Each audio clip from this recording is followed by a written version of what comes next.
Hello, comrades. Thanks for joining us. This is a very exciting day today, launch of a new series. We want to look at a few aspects around what kind of party, how to build a communist party specifically. After the defeat of the Corbyn movement, there have been lots of organizations being set up, a lot of head scratching going on the left. What kind of party, who should be involved, what should it look like? We clearly do need a party so that the working class can fight for what is needed, the overthrow of capitalism. Considering the rightward march of the US at the moment and many countries across Europe and now including Germany, and the climate catastrophe, this has become from an important thing to do to an absolute and urgent necessity. But what kind of party is required to fight for what we believe is the need for a radically different society? There are many, far too many organizations on the left currently out there fighting pretty much for the same kind of organization, including the Corbyn party that might or might not launch or might not have Corbyn attached to it in some form or another. These groups are all united in fighting for what they think is a broad left, where we speak just about the 80% we all agree on, more money for the NHS, etc. It's good, but we'll just keep stum about the 20% where we probably disagree. The crucial bit, in our opinion, probably, how do we bloody get there? And what are we going to do when we get there? The speakers here tonight are united in their belief that there are no shortcuts and that we cannot trick the working class into making revolution, but that we actually need a genuine communist party. And those three here tonight, they are all involved in a fusion process. Why Marx is not part of this fusion process, we should say, because we're not a membership organization, but we're very supportive of this process and are hoping that we can help it become successful and out in the open by discussing some of the issues and possible problems we might encounter along the way and some of the questions that need discussing. So they're doing their fusion process. We're doing an education and discussion series in a spirit of solidarity, we could say it like this. So we have three speakers here tonight. We're going to start with Nick Wrack from Talking About Socialism, followed by Katrina Rylance from the Prometheus editorial board, who's speaking in a personal capacity, and then Jack Conrad last from the CPGB Weekly Worker. Over to you, Nick. Thank you very much, Tina. Thank you all for coming. Welcome. I'm very pleased to be the first speaker in this discussion, which, as Tina has said, is kicking off a whole series of discussions under the Why Marx banner, in addition to, I'm sure, other meetings that will be taking place, hosted either independently, separately by the different organizations involved or collectively, as well as the fusion talks themselves, which are currently meeting every fortnight. So from my point of view and the position of talking about socialism from a Marxist point of view, we think that the beginnings of these talks are very important, without exaggerating things, and we're very excited about them. We think that if we are able to achieve even a small coming together of communists into something bigger than the component parts of these talks, then we will have achieved something very important and will be a significant step, we expect and we hope. So there's so much to say in this discussion. I'm not going to be able to even begin to touch on everything. It's going to be headlines, and hopefully people will raise questions that will trigger further discussion. But the title of this discussion, if I've got it correct, is Why We Are Fighting for a Mass Communist Party and How. And I was thinking about how to introduce it, or how to begin my introduction. And I decided on saying the answer to me seems so self-evident as to be incorporated in the question itself. First of all, I'm assuming that most, if not all, of the people attending this webinar are communists of one sort or another. When I use the term communist, and I know this isn't shared across the speakers today, when I use the term communist, I actually use it in the same way as I would describe myself, or would have described myself in the past, as a socialist, somebody who wants to see an end to capitalism and wants to see a new form of society coming into existence in which the private ownership of the means of production has been abolished, in which we have collective ownership, democratically planned for need and not for profit. And for me, communism is summed up in the famous aphorism of Marx, from each according to his or her ability, to each according to their needs. Now, why do we need a mass communist party? Well, first of all, we need a communist party because we're communists and we want to see a new society. And if we want to get there, we have to be organized. And if we want to be organized, what is it that we're organized around? We're organized around a program to achieve communism.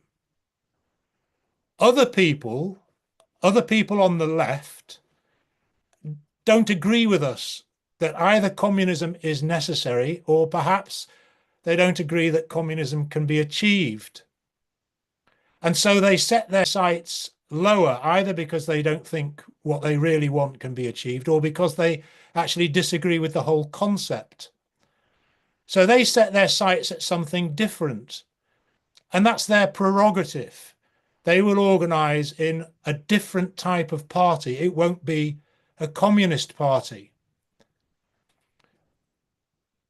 Jeremy Corbyn's program, and the program, therefore, that is being used around which the people in collective and the various organizations that are involved in that project come about, it is not communist. And I would say it's not socialist in the sense that I use the word as synonymous with communist.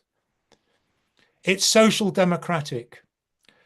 And in a sense, it's not even social democratic as we might have understood in the relatively recent past, where people had the idea that somehow a new society would grow out of this society, albeit gradually. Most people who are on the left don't really have that vision at all. They've resolved to content themselves with trying to achieve some form of better management of the present system. And that's really what social democracy has become. It's a program that is limited entirely to trying to wrest some form of concession or some kind of reform from the present system. Now, communists, of course, want reforms. We want concessions, but that is not the limit of our aim. Our aim is to get rid of this system entirely. The way that I see it, capitalism, the profit system, is the cause of all of the ills that we see in society, whether that's malnutrition, because people don't have access to food, lack of access to water. Nearly half of the world's population doesn't have access to clean water. Inequality, poverty, starvation, austerity measures in the more advanced world. They are all caused by the profit system. The inequality which is widening, the climate crisis that is developing, the threat of nuclear weapons being used in a world war, all of these come down to the very nature of capitalism, which is based on the exploitation of the working class, the vast majority of the world's population, exploited in the interests of creating a profit for a tiny class that owns the means of production. That is the land, the waters, the mineral in the land, the factories, the science and the technology, the transport, all of which in this system is not used to make sure that people have everything that they need, but is used to make sure that this tiny class gets richer and richer. Now, I believe that the ideas of communism, if presented in a simple way and explained, can become the common sense of the working class as a whole. Most workers understand that when they go to work, they are making a profit for the boss. They go home with their packet and struggle to pay their bills. They see the boss drive out of the factory gates in a Rolls Royce or a Mercedes or whatever. But the boss above them really doesn't go to work at all. The owners, they reap the dividends, they reap the profit, and they go out and they do what they want, whether that's playing golf or go on their luxury yacht cruises. And most workers know that. But because of the failure of the socialist movement, we haven't posed an alternative in a confident, bold, and understandable, intelligible way. And over the last decades, the ideas of real communism have retreated. It's important to say at the beginning of this discussion, and I'm sure I'm not saying anything that the other two speakers will disagree with, I'm not talking about communism as existed in the Soviet Union. I'm not talking about the communism of the Chinese Communist Party. I'm talking about real communism, as I explained in my opening remarks, the genuine ideas of communism as developed by Marx and Engels. And those are the ideas that we really need to bring up to date and apply in the modern world and show a way forward.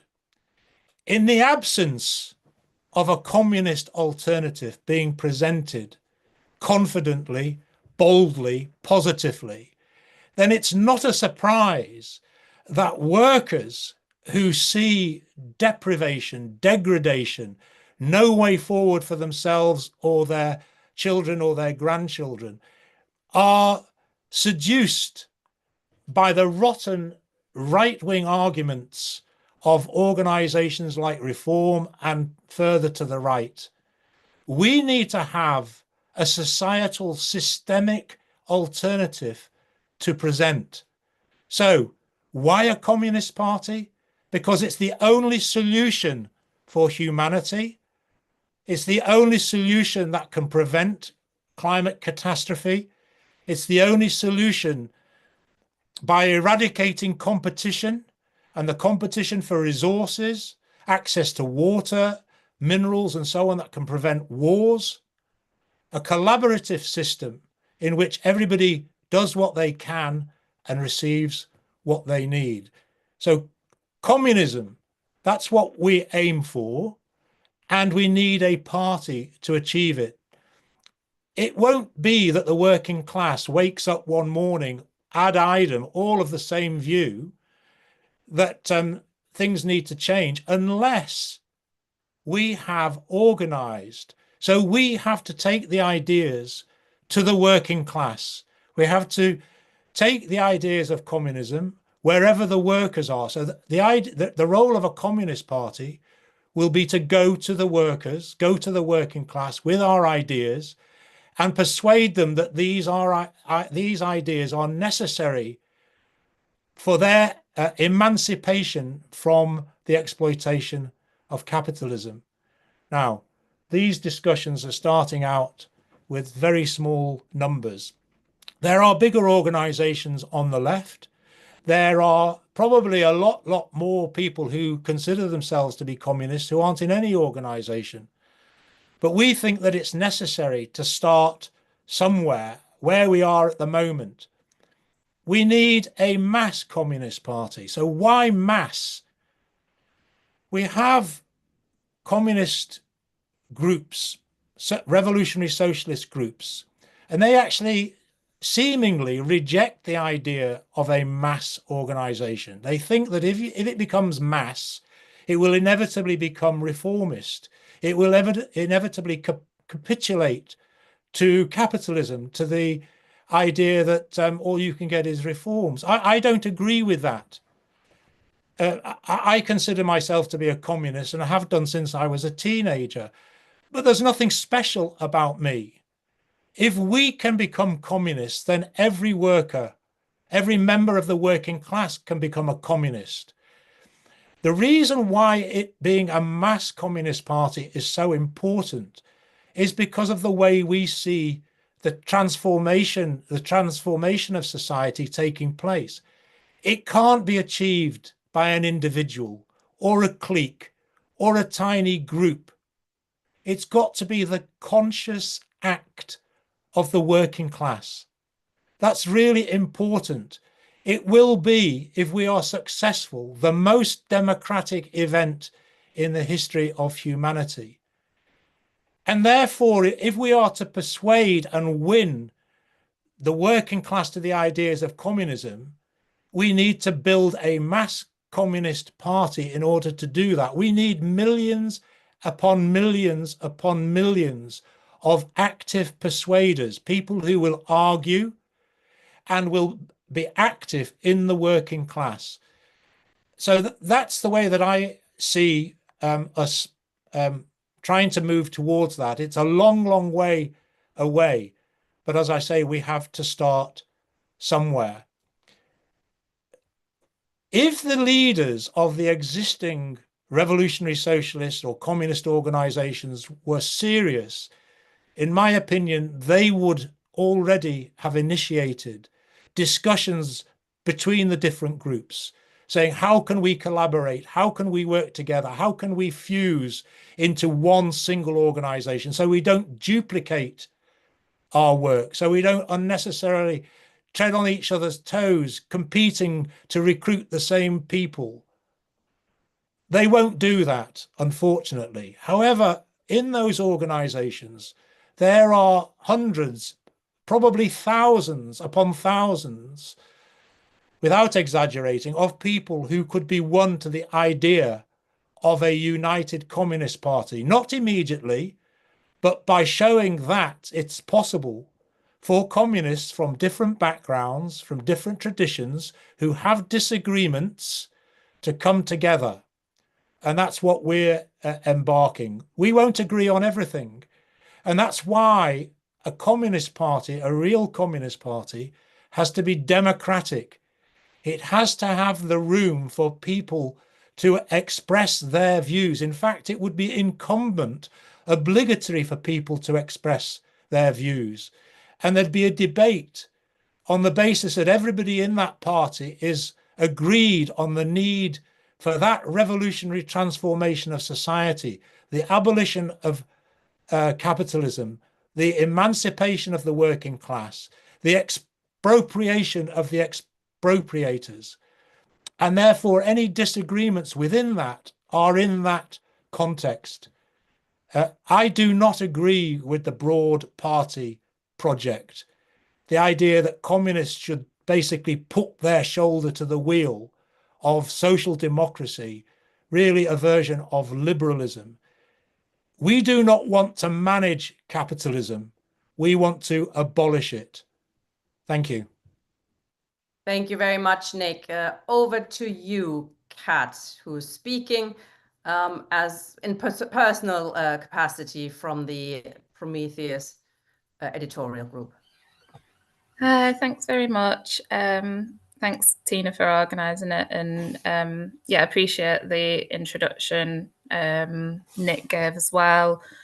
I obviously didn't know exactly what other people were going to say, but luckily we've not covered the same ground, so that's good. I'm going to focus on the second part of the title. So the title is sort of why are we arguing for a communist party, a mass communist party, and how do we get there? So I'm going to focus on the questions. Obviously, not got all of the answers, but the big questions and the different maybe ideas or strategies that are contained in how we actually get there, and the questions that pose us right now. I think some of them we probably, you know, all of us on the panel and in the meeting, we'll probably all have pretty clear answers on some aspects of it, what it does or doesn't look like. But then there's going to be some of the, I guess, more practical questions in the immediate of how we push forward with this process. Well, actually, there might be different strategies, different ideas of how we can push that forward. So I'm going to try and cover as much of that as I can within the 15 minutes, but anything that I don't cover, hopefully people can continue to pick up these questions. Obviously, I think fundamentally, the thing that we need to win over is we need to win over this conception of the party. But, you know, for myself, I guess I am very concerned with actually what are the practical tasks in front of us of how we can push this forward, because I do think that there is a lot of potential for it right now. Just, I suppose a lot of it's anecdotal, but just what I see myself in the movement around me, the conversations that I have with people, it looks a lot more politically advanced in that sense than what I experienced maybe like 10 years ago, in terms of when you're talking about the party, when you're talking about the basis upon which the party should be organised. There seems to be a lot more ground for making these arguments. So I suppose I am concerned about how we can take this forward and what kind of work we might need to be doing to push that forward. So to start off, when we talk about the formation of a mass communist party, or what might be required to do that, is usually talked about as being a top-down process. So I think it's very important to clarify exactly what we mean by that. What do we mean when we talk about it as a top-down process? Obviously, I think for all of us, we're trying to fight for a world of liberation and freedom from domination. Obviously, it's not the kind of thing that we like to hear, top-down process. But I think we have to be very clear about what we mean by that. So it is not a minority having the say and directing the process and getting to make all of the decisions.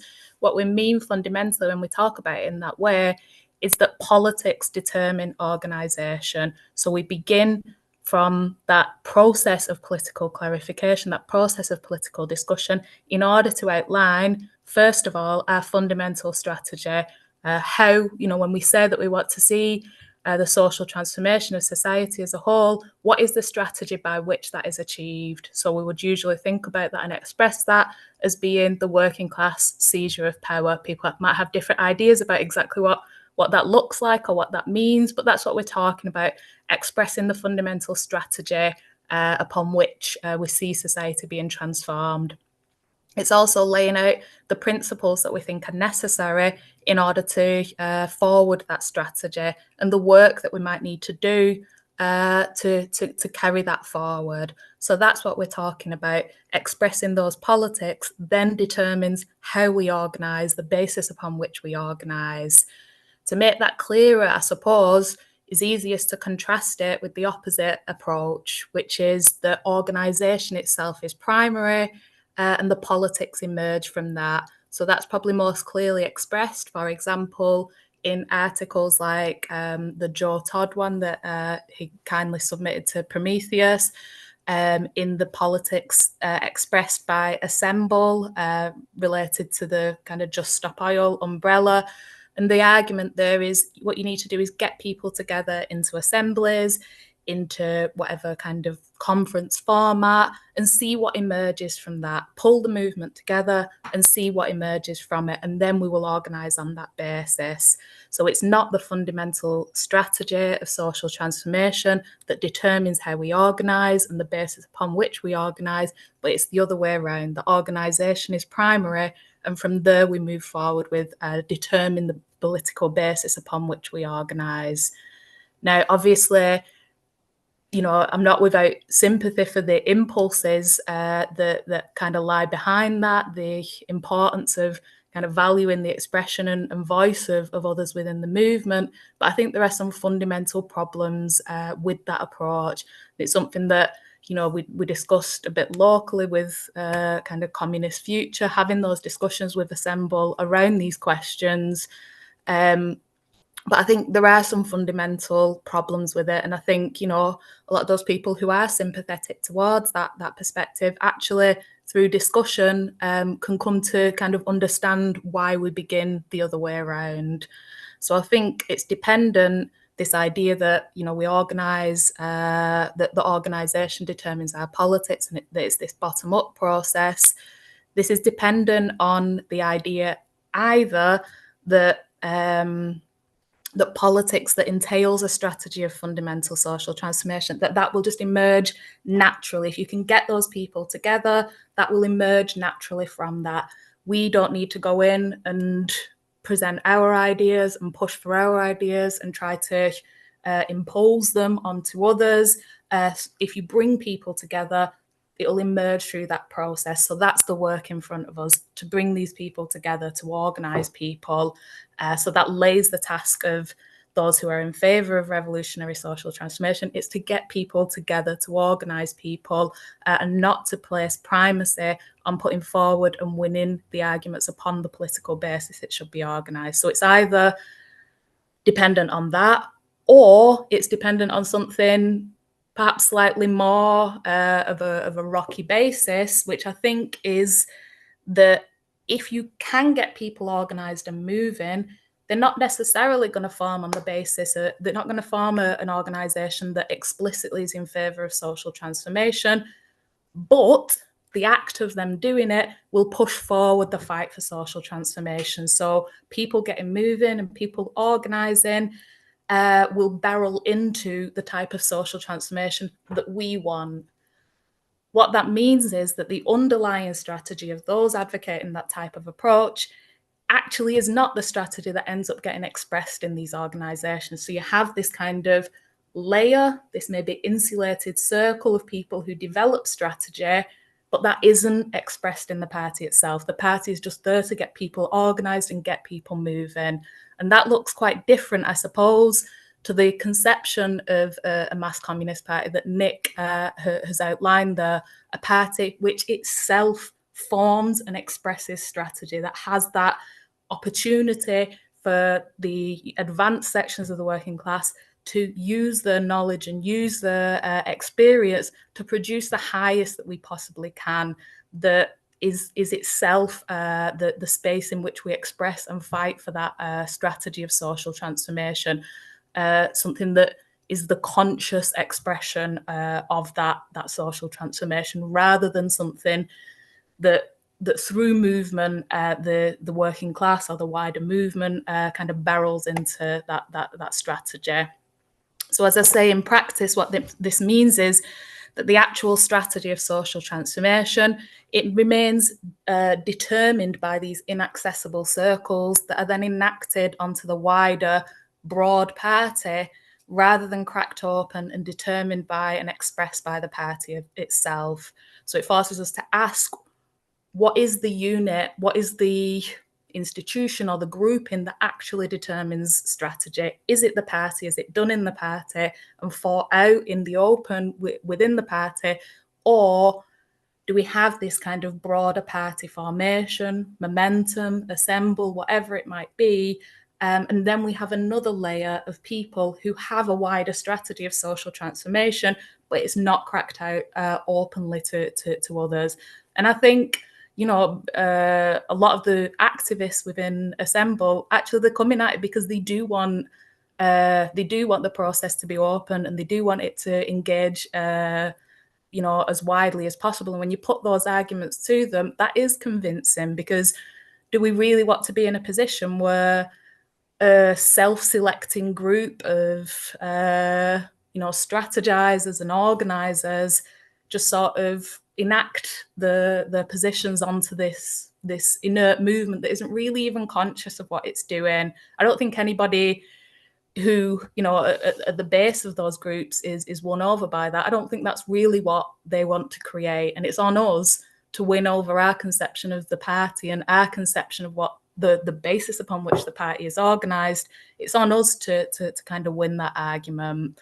So obviously it tends towards that, but it also tends towards a very kind of chaotic reformism that you know, obviously I've talked about those at the bottom of those groups who are in it for the right reasons, but it also benefits the manoeuvring of reformist operators at the top of these organisations, who can use these arguments to close off the possibility of open expression of revolutionary politics. So they might argue that it's limiting us, it's limiting our audience. It doesn't fully reflect the politics of the wider movement as a whole. We're imposing our revolutionary ideas on others. So at any turn, we're prevented from expressing the ideas of the actual revolutionary social transformation of society, the actual strategy that we're fighting for, because of this idea that we begin with organisation, getting people together, and that is the highest expression here, and that is primary. So what we begin with then is this idea that it is top down in the sense that it is beginning from the political basis. So that means for those of us in terms of moving towards unity or building a party, developing the party, that means that it is a process that involves substantial discussion and clarification amongst ourselves. So if we're asking how we get there, that's one of the first things that we have to acknowledge and be clear on. And that's important because it is often something that is resisted by the pressure to get doing things or to be aware of the wider left layers out there who aren't organised, but we need to kind of get out there and get in touch with them. And we absolutely do need to be doing that, but on what basis? And what this kind of conception of how we move towards this position, what it's doing is saying actually that process of political discussion and clarification amongst ourselves, amongst the left as a whole, that is fundamentally important to us, and that we do need to put time aside for that. So that tells us part of what this process will need and what it might look like. But obviously there's other questions for us to contend with. I've put quite a lot together, so please just cut me off, Tina, if I'm going over. So from my experience, what I've kind of laid out there, I think a lot of people have become more convinced on these arguments and more convinced on the arguments around the need for a mass communist party. But obviously there are still differences about how we see that coming about. And I think one of the, if we look at the situation that we're in right now, how do we get from having a fractured left with very isolated sects that don't have any meaningful interaction with each other? We're saying that we need to have this process of political clarification, programmatic discussion, whatever it might be. But we're in a position where people don't even talk to each other. They don't even interact with each other. Whenever we do interact with each other in unions or in broader parties, it's kind of with another hat on, and we don't really get that opportunity to have that open, substantial political discussion that is necessary. So how do we get from that position to the position where we're in the basis of maybe we have the foundations of a communist party? I think one of the biggest areas that there isn't agreement on with people who are coming towards these ideas is, does this involve regroupment, going through the left, the arguments that the Weekly Worker puts forward, or is it something that we can just say, look at this mess of the sects and the left as it is? We can't really win that. It's a mess, and we can't really sort that out. We need to take those ideas of democratic organising, take those ideas of acceptance of the programme, take those ideas and try and build something better and win people over on that basis. And obviously I would strongly make the argument that the Weekly Worker would, that this needs to be a process of regroupment, and this needs to be a process in which we orientate towards the rest of the left, and we go through the left in building this. But I do appreciate the criticisms that those who have opposing ideas have on it. I mean, I think in some ways it involves both. We do need to build a strong core of those who have clear pro-party arguments, a force that can exist substantially in the movement, be able to practically on the ground be making these arguments, winning people over. We need to have that force in order to push this forward. But that doesn't then allow us, I think, to sidestep the question of how we relate to the rest of the left. From my perspective, I look out at the rest of the left and I see us essentially as being parts of an unformed party that might go through a process of splitting, coming together in some parts, but that's the basis upon which we will form something meaningful. if we imagine ourselves to simply be the ones who can do it better this time or properly, and we can emerge above the rest of them, I think that's, it's, obviously I think that there are fundamentally, good arguments that will help us do that in terms of democratic organising of the party, etc. But that's also what every other sect thinks. Every other sect out there thinks, well, we can just be the ones to push above it. And that doesn't really wash in practice within the wider movement, because people will end up getting filtered one way or the other into any of these sects as they develop. And it doesn't really enable us to overcome the situation we're in. Continually, good communists are getting recruited over and over again into these sects. We're not getting away from that position by separating ourselves out from that process. So I think that's important, because that tells us a lot about our work in the here and now. If we think that it is important to engage with the rest of the left and to orientate to the rest of the left, then that tells us about the kind of work we might need to do and how we might need to do it.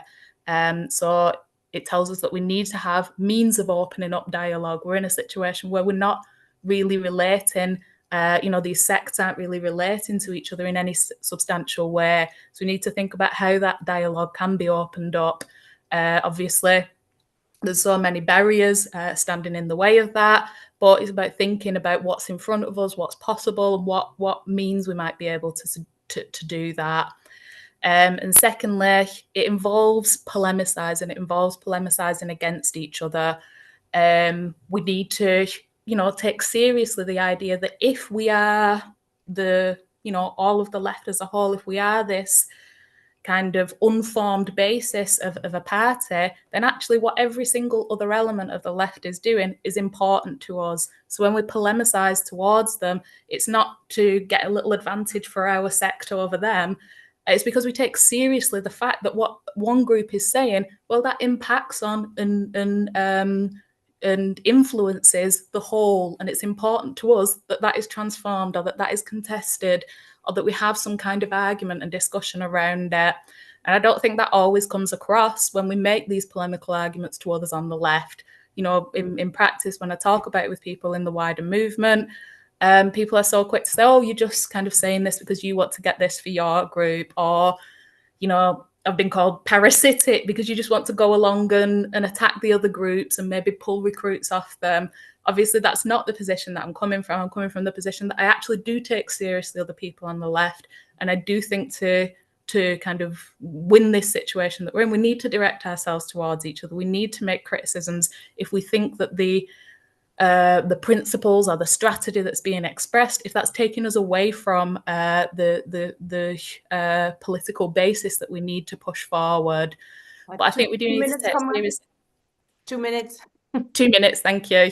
So I think we do need to take seriously the question of how we can do that effectively. And I suppose that's something that matters to me quite a lot, and something that I think is an area in which we could develop a lot, and we could push ourselves forward a lot. And that is about thinking how we polemicize in the most effective way. And I know that is something that I've expressed previously in discussions with comrades, but I think it is something, just through my own experience, but also the experience of others, something that I think is an area that we can develop and push on a lot. So what that involves then, as I started off saying that it's a top-down process, but it's also a bottom-up process. We need to have that basis where we talk to each other, where we're involved in the movement with each other, where we work together and have that open dialogue with each other. Because when we advance written polemics or whatever it might be, what allows them to take purchase with others? People on a human level have to be able to open themselves up to that criticism. And if you trust that somebody is genuinely invested in the same sort of thing that you're talking about, you trust them through the work that you do together, you're much more likely to respond to that.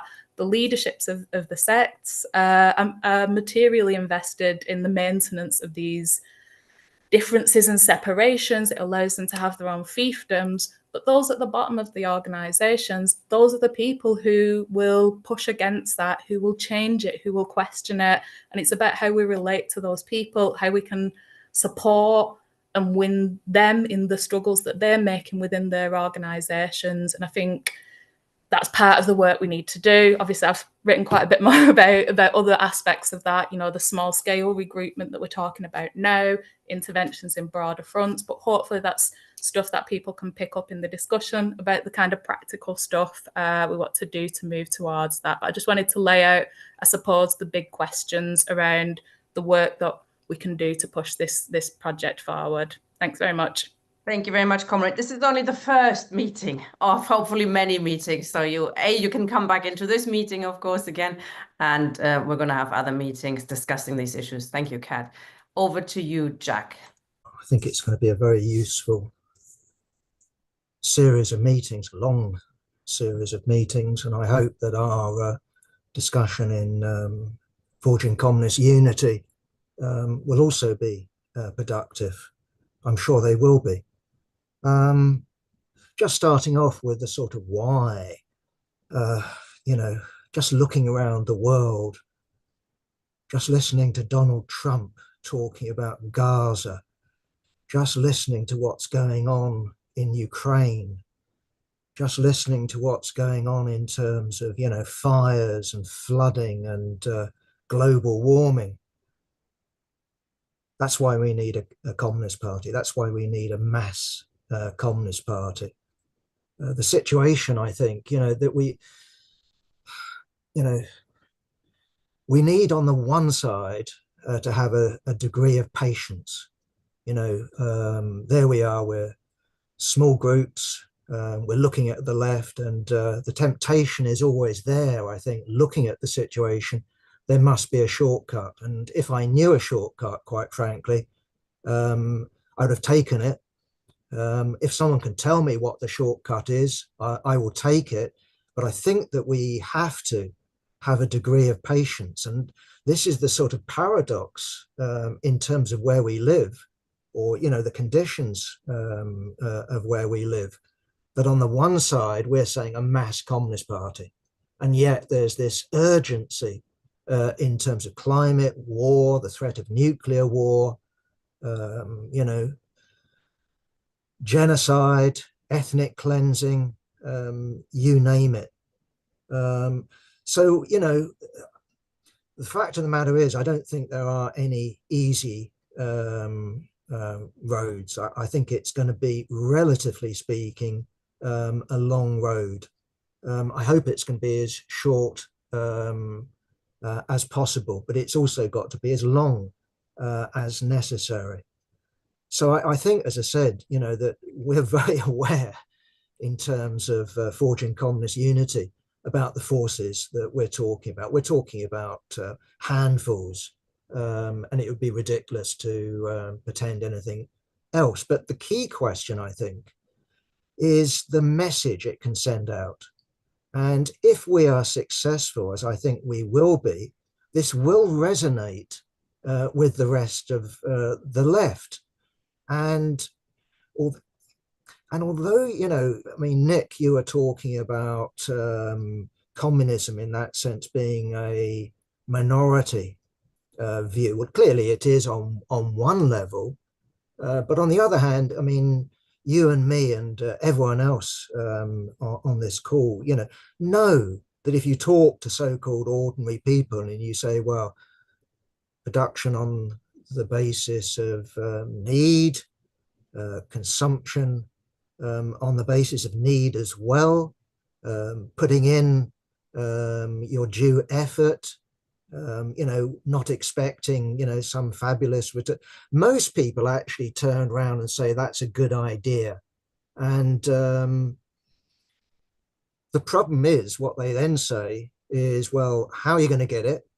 And then they also say, less now than they used to. What about Russia?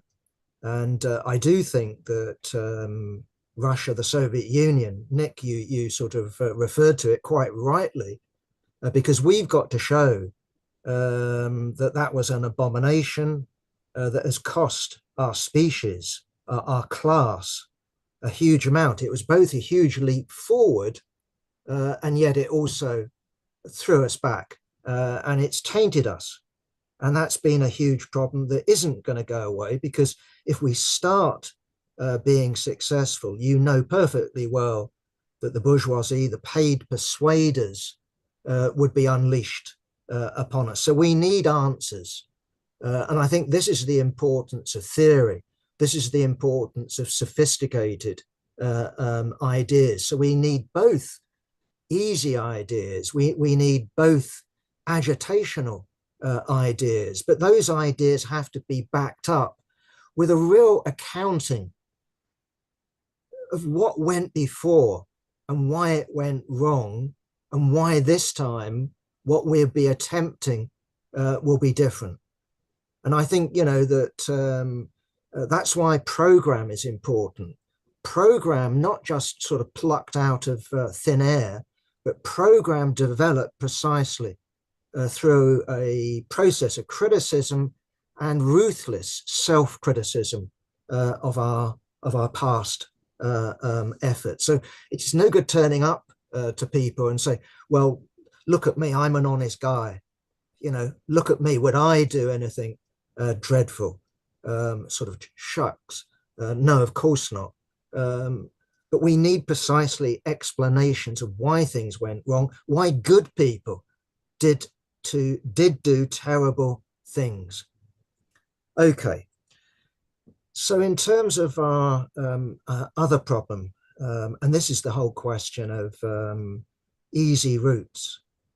I did notice on the chat, one of the comrades said that what we need is we need to study the transitional method or the transitional program. I'm not quite sure which. And I have, believe me, I have. Of course, I've read it, but I've also studied it, and I've also criticized it. And I think that the problem precisely on the left lies there, that this program written, I would guess in haste by Trotsky when his forces were minuscule on a global scale, when he could see World War II coming, of where he could envisage the possibility of a socialist revolution, but where's the party? Where are the forces that can deliver it? And I think he fell back onto spontaneity. And I think this is the problem with so many groups, is they imagine that actually what happened in 1917 wasn't the Bolshevik Party re-winning its majority. I'll say that again, re-winning its majority in the working class, a majority that was proved in 1905, 1906, 1907, was also proved in 1912 in the elections to the terribly undemocratic Tsarist Duma, and was proved in the course of 1917. The transitionalists, our SWP comrades, our SPEW comrades, our resisting anti-capitalist resistance, I can carry on down the list. They all imagine that the Bolsheviks emerged as something like them, from exile in February 1917, and went from being a tiny isolated group to being the majority, and were sort of catapulted forward by the revolutionary situation. And I also noticed precisely in that context, one of the comrades commenting that you can't have a revolutionary working class in a non-revolutionary situation. I think that's just disproved by history. If we look at the inspiration for Russian social democracy, I don't think there's any doubt about it. It was German social democracy, which was described as a state within a state. German social democracy was the biggest party in the Reichstag. If we look, as I've already illustrated, at the Bolsheviks, clearly they were a mass party, not only in 1905, not only in 1917, but in non-revolutionary circumstances. So I personally don't think that we want to, in that sense, justify our disorganization, our amateurishness, our hopelessness, with the idea that every little group will suddenly become the majority in a revolutionary situation. It's impossible. What will happen in a revolutionary situation is, one, we'll all grow a bit bigger, I'm sure, but we'll all remain sects, we'll all remain fragmented. And then we'll be in a situation that the revolutionary situation is resolved, but not in a positive way, but in a negative fashion. So that's my fear. That's why I think actually polemics, argument is necessary. If it was just a question of spontaneity, if it was just a question of backing strikes or backing the comrades, you know, around just say no to oil or other such very worthy campaigns, we would have had socialism, you know, decades ago. But look at us now. The demand, you know, the need for socialism is certainly there. It's increasing, you know, with every day that passes. But our seeming ability to organize anything effective that could have any hope of delivering it is further away than ever. Okay, just a couple of other points. The party that we must aspire to needs to be mass. That's absolutely right. And to be mass, it's got to, you know, have one, some sort of situation of where comrades can argue out their differences, genuine, legitimate differences. Sometimes they'll argue out their differences fiercely. But if you don't have that, what you set up is precisely what we've been plagued with over the last 50 and more years.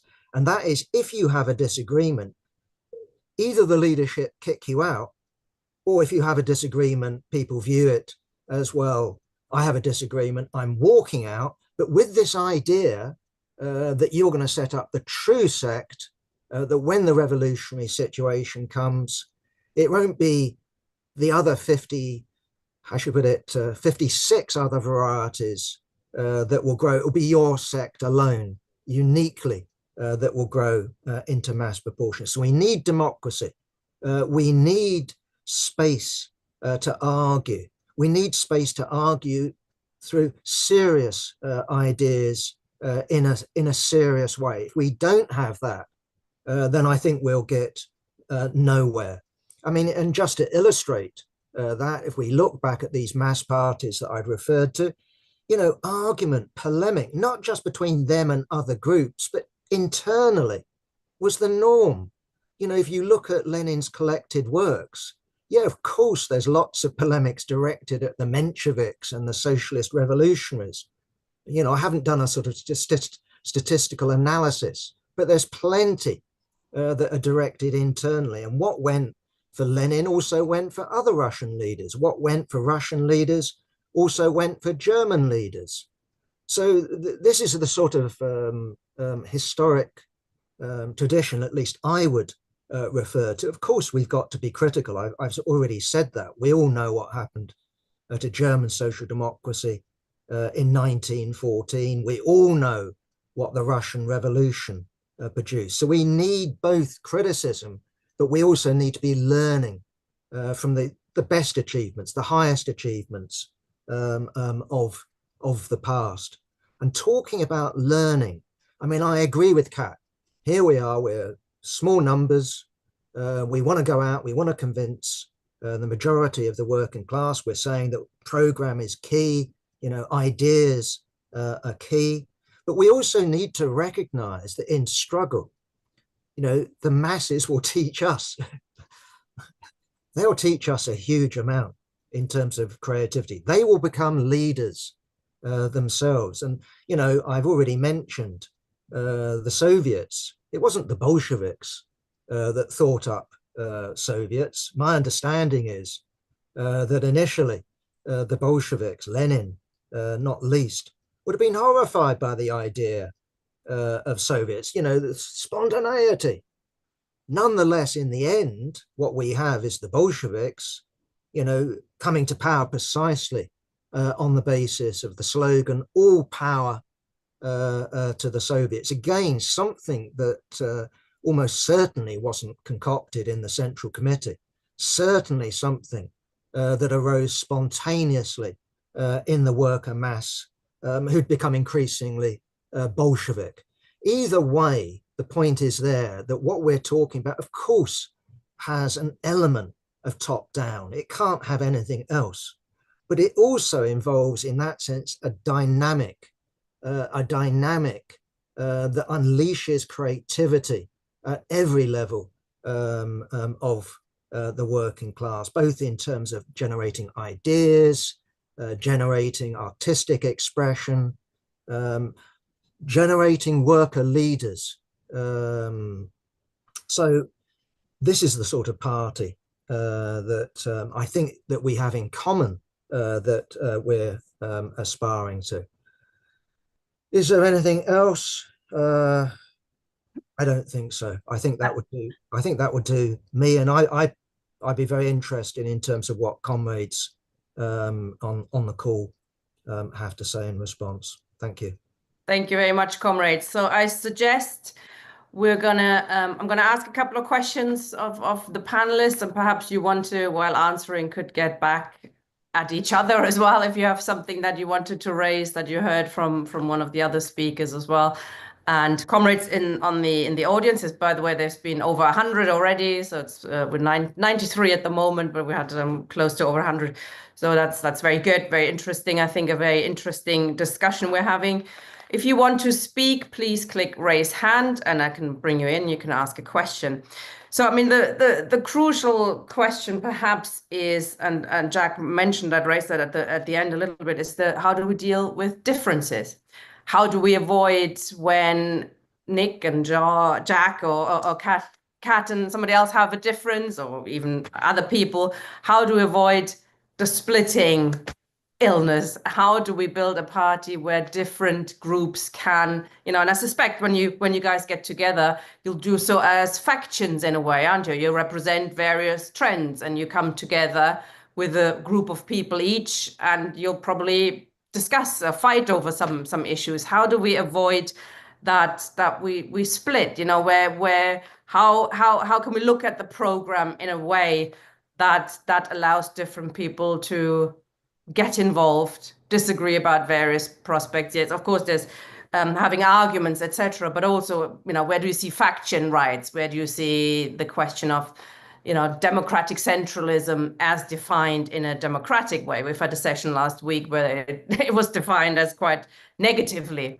Nick, can I ask you on that? How do you think the party, in the fusion process, how does it deal with differences of opinion? Well, I don't know how it's going to go in the fusion discussion, so that's to be seen. But I'm sure there will be differences. I know that there will be differences because I'll be raising some. But I'm hoping that the discussions will be amongst serious comrades. That means that people will fight their corner. And I hope that where there are differences, where there are disagreements, we see it on the basis that we're fighting. We're fighting because we think those ideas are correct. It may be that we're persuaded. It may be that we're not. Ultimately, I want to see a situation where we can fuse into one organization. And it may be that some people, maybe myself, are in a minority in that. But that's an inevitability on occasion.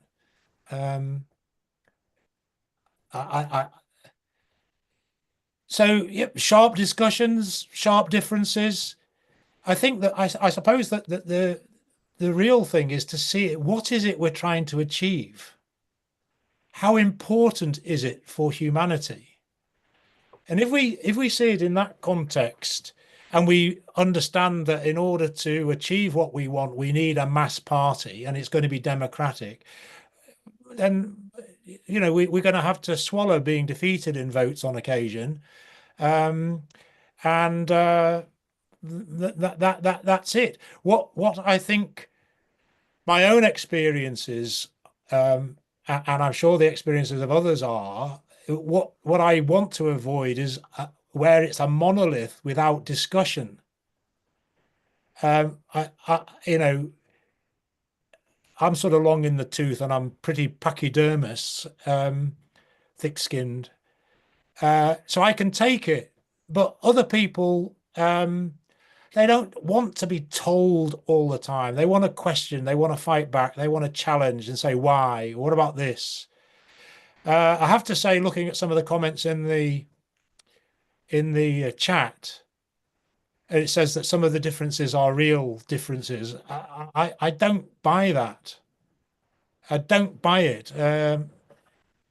I think the differences that exist between organizations like the SWP or the RCP pale into insignificance against the task that both organizations should be prioritizing, and that is building a mass force and creating the structures and the democracy and the culture whereby the comrades in those organizations challenge one another. And if decisions are taken that turn out to be wrong, then they can be corrected, but they can only be corrected if you've got the ability to challenge and raise your arguments. I mean, Jack's just talked about Lenin's, you know, incorrect assessment of the Soviets. I mean, there are other things that you could point back. I don't really particularly like looking back all the time at the Bolsheviks because, you know, a lot of the stuff is not particularly relevant for the present period. But the question of learning from mistakes, you know, when do you boycott participation in elections, things like that, you know, you only learn from experience. It's not, it shouldn't be a question, well, you got that wrong, we're leaving. We got that wrong, how do we make the party better next time? I'm very encouraged by this. I mean, anybody that's followed my relationship with a weekly worker would think, why on earth are you going through this? It's because I think it's important. You know, I may disagree on this, that, or the other, but I respect communists who are serious and want to achieve something. So I've probably spoken for longer than I ought to on that. Thanks, Nick. There's actually a comment just made in the chat in a Q&A, and maybe I can ask you that, Kat. Is there a space for consensus decision making in a communist party, which is of course to the point of, you know, how do we deal with differences? Consensus, in my understanding, has always been used to shut minorities up, usually, because somebody somewhere is saying what the consensus is going to have to be, you know, and putting forward your opinion is usually then the one that ends up in the consensus. And if you disagree, you're being viewed as the troublemaker. What's your view on sort of consensus and decision making? Yeah, thank you. Yeah, I'm not in favour of it. I understand the impulse behind it.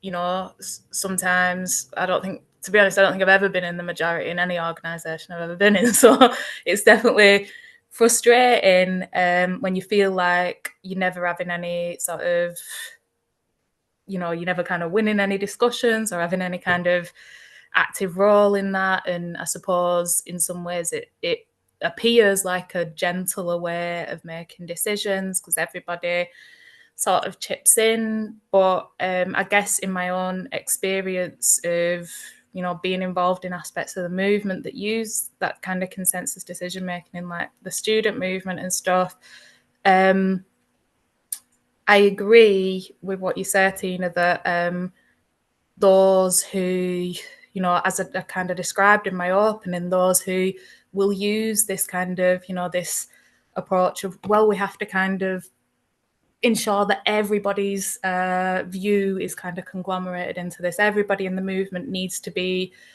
we need to see what everybody thinks. And actually people aren't really into these revolutionary ideas. And actually, you know, those who are kind of, you know, genuinely invested in like participatory forms of democracy. I'm not questioning those people, but how that then gets used by particular people in the movement to push revolutionary politics out. As you say, you become seen as difficult. There's no real mechanism for you to actually organise as a minority. So if you come together and you discuss and you sort of consensus decision to, you know, the whatever the baseline of the people there, well, if you're in a minority and you want to put forward something, you know, your own politics within that, there's not really a clear mechanism for you to do that. You end up expressing something that becomes difficult to this body. You become like a block on any decisions, any organising, and the result in practice actually is that, you know, that kind of tyranny of structurelessness begins to emerge, and those who friends, you know, have like affinity groups or whatever, come to dominate these spaces. People feel that they can't really speak up. They don't even know the clear mechanisms that they can come to influence the sort of collective decision that gets made. It is difficult doing majority decision making. It isn't particularly, you know, always the easiest thing, and it isn't particularly always something that you end up winning. But it gives us the clearest and most transparent and most straightforward out in the open means of actually clarifying our positions for minorities, actually to have the means to try and win over the majority, and particularly, you know, within the wider movement as a whole, those of us who have revolutionary politics, to actually be able to argue for those politics within the movement, and to actually have the mechanisms of accountability and transparency. So yeah, I appreciate why people come towards it, but I think in practice it takes us away from that transparency and accountability and that political clarification that we need. Thank you. So Jack, last week we had a speaker in the session. The main speaker was very opposed to democratic centralism, because for him that is the old sex. That's the WRP. They claimed they used democratic centralism. It was probably in your view, I suppose it's a bureaucratic centralism. What can you outline how you think a communist organization, a mass communist party, would operate under democratic centralism? Well, I'll just do that very briefly. I mean, we've got a long way to go, and I'm sure we'll come back to this question. But yeah, I mean, I think democratic centralism as practiced on the left at the moment, I can understand why the comrades in the Socialist Party don't use the word, but they still do it though, because I haven't read in, for example, I don't think in my lifetime, I have to read The Socialist, by the way, every week. It's part of my duties. But I don't think I've ever read, other than when it came to assisted dying, any expression of difference in that paper, you know, by comrades in the Socialist Party. Wow. Well, if I read, I don't know, Pravda, you know, in 1912, I suspect I would be reading lots of differences. Sorry for looking back, but you get the point. Even when I was a member of the official Communist Party, it was the norm. So in that sense, you know, we've gone back, so that we get the left press is the equivalent of an advertising sheet. So we all know when it comes to advertising, they're not going to tell you, actually, this product is crap, or there's a warning sign here that, you know, so it impoverishes our culture. So bureaucratic centralism is deadly. Democratic centralism, on the other hand, my understanding was, this is from my comrade Ben Lewis, is the idea was developed in Germany to control the parliamentary fraction. You do what the party tells you, not what your constituents or what you fancy, what your conscience leads you to. Either way, I just wanted to come out very briefly, and just, I've used the example before, but I mean, occasionally I read New Scientist, occasionally I read Nature. You know, communists should have, so, you know, should educate themselves. And what, you know, I find a situation where scientists disagree with each other, where biologists, physicists fiercely fight out their ideas. And Nick's right, you practice ultimately decides. You can have all sorts of theories, and scientists are very good at setting up tests, experiments to show who's right or who's wrong. Now, we can't do that in the class struggle and experiment, but the class struggle teaches. And hopefully any party that's worth its salt will learn from the class. So it's not a question of us being the great brains, coming along with these ideas, here you are, and expecting people to be, grateful. We need to learn.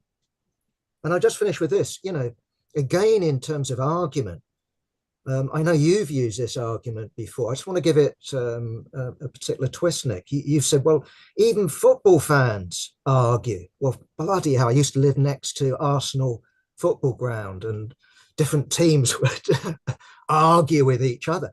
But if you go to the right pub, say the Arsenal pub, what do the fans do? They're all arguing with each other. What about the manager? What about this player? It's called being human. And so the idea that the left, only the leaders, in their closed central committees, argue with each other, do they? Or is it the guru who comes out with all truth? No, human beings, because we all have different experiences. We all have, something to bring. It's natural for us to argue. So the idea of a party press, the idea of a mass communist party without argument is a contradiction in terms. To me, it's like saying you can have science without argument, science without investigation, science without differences. How can science advance if you cannot criticize? So yeah, we need democratic centralism to control the leaders, not so the leaders can control the rank and file. That should be our approach. But we also need democracy, so that critical ideas that are new, that can correct us, teach us, can flourish and persuade us all. And we will be persuaded. I hope, once things start to move, then we can be persuaded, because then we can test out our ideas, not in theory, but in practice.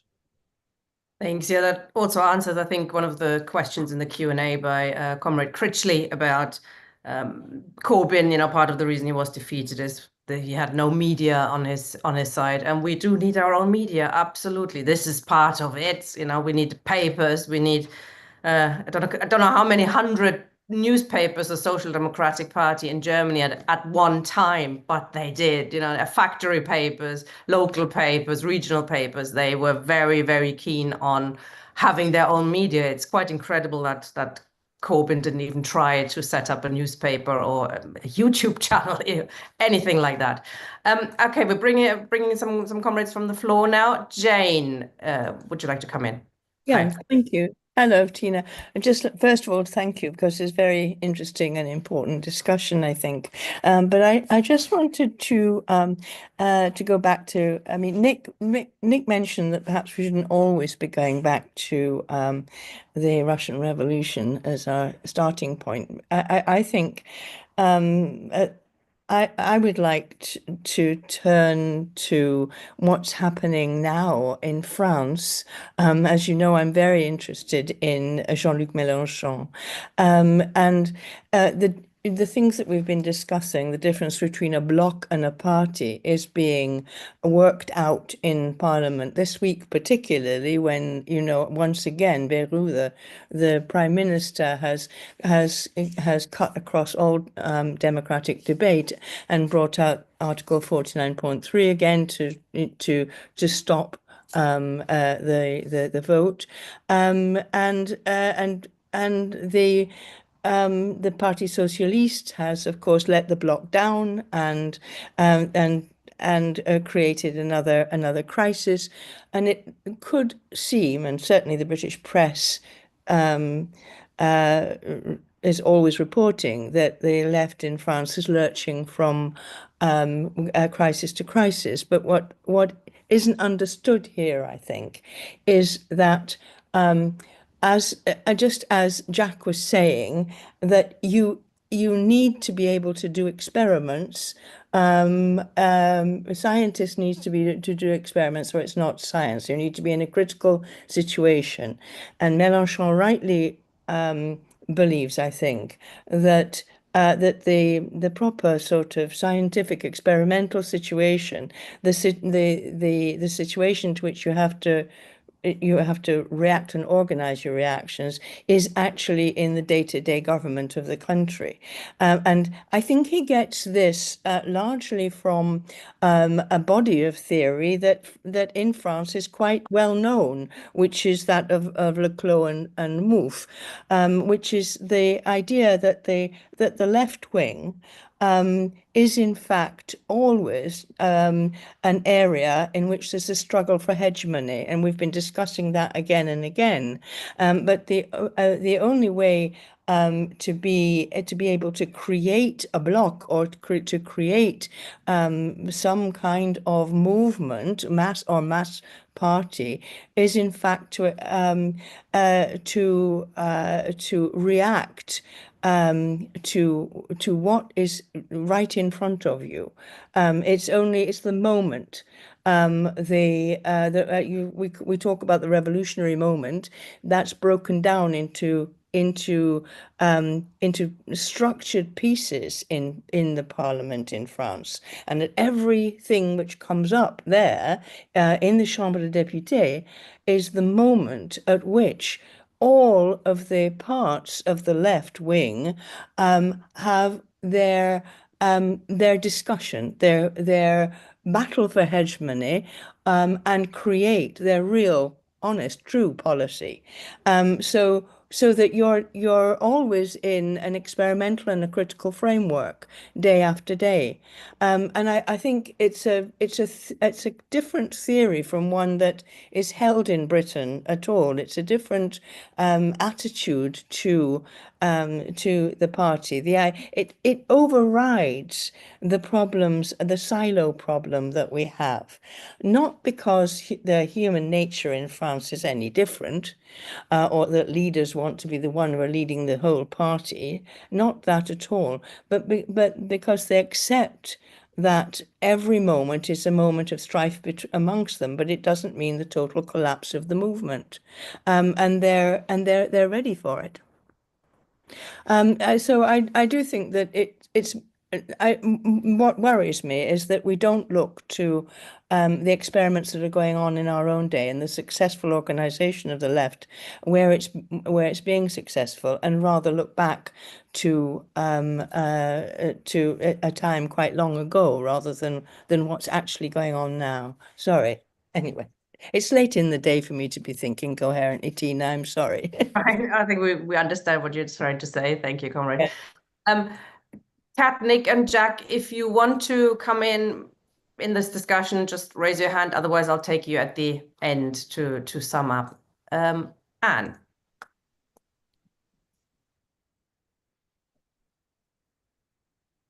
You're muted. Okay, I'm unmuted now. Okay, so I was just saying thanks. It's been interesting, and actually I can hear differences from you immediately. Although this is just the beginning, I can more in terms of approach. In particular, Kat, I think partly I didn't understand everything you were saying. I think you were like speaking maybe like in philosophical terms, and it's just me, I haven't exactly got it. So I'll be interested to see how those arguments develop. I just wanted to make a few points. Firstly, in terms of looking back and whether we should look back or should look forward. Well, my view is that we have to see ourselves in historical terms as part of a movement that goes way back before the Russian Revolution, way back, to the beginnings of class society, and certainly to the beginnings of when human beings put down their thoughts and beliefs in writing, to see the struggle of human beings against class society, so we can place ourselves back in the struggles in Britain, before the Charters, the Levellers and Diggers.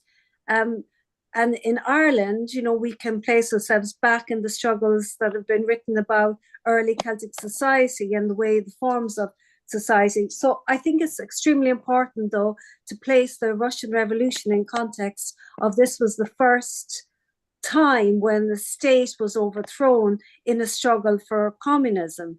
And it's not a case where everything that we take from that is, you know, the lesson, this is what you should do, Lenin said this, and therefore it's true. But nevertheless, I think that it's an important testing ground for our ideas, and we should understand what worked and what didn't work, and how, and then look from that, of course, into the Second International and understand where the communist parties came from. Anyway, so I think that it's very important to see our struggle in those terms and to see us as going in that period between capitalism, communism, and we're in that transitionary period, which is one where there'll be many attempts made and they'll be thrown back, but we'll fight again. So because there's been some comments in the chat about, you know, this is bound to be a failure, all small groups or whatever, I think it's very important to take a more optimistic view, and rather than stay in the situation where we are now, where there's an impasse, where we're stuck, that we should take the opportunity. And so therefore I commend comrades on doing this. So here in Ireland, like, we have a very active movement at the moment, and I think the movement around Palestine is extremely symbolic and important for the international movement, and it shows, you know, it reflects every problem that we have today with capitalism in terms of world domination by the United States, the situation, you know, that the United States is in, and the situation for our movement. So in Ireland, not surprisingly, the Palestinian movement is strong because there's a very clear identification between the anti-colonial movement here, the anti-colonial legacy, and the situation in Palestine. And we have many demonstrations. Weekly in Cork, we have demonstrations of between 500 and 1,000 people.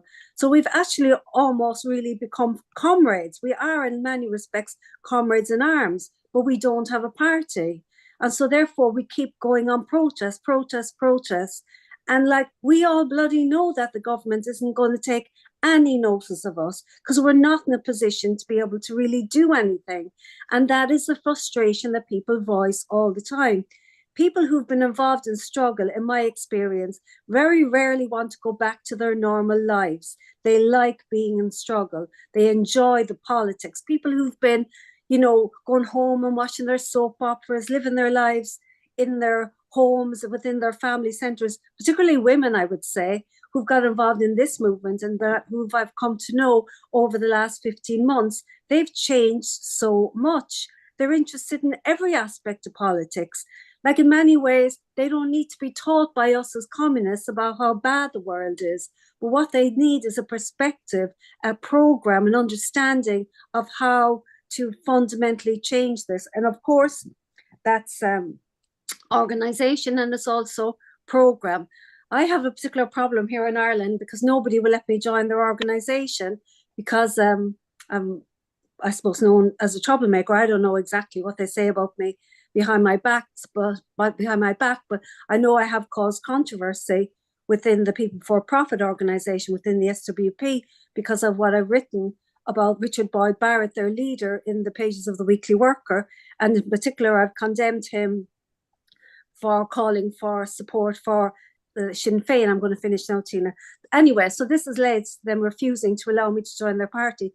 Notwithstanding that, I work with all their comrades in Cork. They all want me to join their party, but they've been told, no, she's not allowed in. So it's not about me, it's about themselves. Like, they really are shooting themselves in the foot by not allowing in somebody who plays a leading role in the movement. But of course, it's all because of this kind of control thing, the wish to control debate, and fundamentally the wish to refuse to allow differences of opinion to be had out in a strong and open manner, and to be controversial. the right to be controversial. I think that's what I would defend. Thank you, Tina, and sorry for going on so long. Very well put. Thank you, Anne. Steve Freeman, I want to finish this part at 8:15 so that the three comrades have 5 minutes each to speak. So please keep it a bit short, comrades. Thank you. I'll do my best, team. I thank the comrades for their presentations. I'm going to watch this process with interest, and obviously small groups can get together. I mean, I'm going to echo something that I saw Lee Rock saying in the chat. But obviously small groups can get together and can talk to each other, can debate, can cooperate, and be more effective by doing that than they would be alone. You know, that is a good thing in itself as far as it goes. But in a sense, you could be in a bubble just talking to yourselves while the rest of the world carried on, because of mass parties. So I really want to focus on this word mass.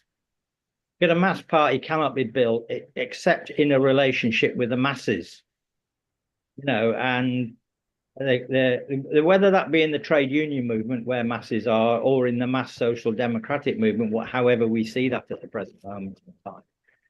Because if you may speak of a mass communist party, which everybody, I mean, it's either the trivial point that everybody would like to be in a party with millions of people. Why do you want to be in a party with 10 people if you could only be in a party with 1 million, 2 million, thousands of people? Of course, we were in favor of millions of people joining us as opposed to just having a few people. But the fact is, there are limits, there are circumstances, there are conditions when no matter how you try, you can't create a mass party. And I don't believe a mass communist party is possible in 2025, 2026. So that's not to, I'm not setting that against this process, by the way. But I do think, on the other hand, that a mass social democratic party is possible. And I mean by that, with 10,000 people in it, or maybe 100,000 people in it. And the reason why I say that now in 2025 is because the Corbyn movement was a mass movement. It had maybe 500,000 members. It had 11 million people voting for it. So that did something that did happen. Of course, we know it was defeated. We know it's fragmented and everybody's going all over the place.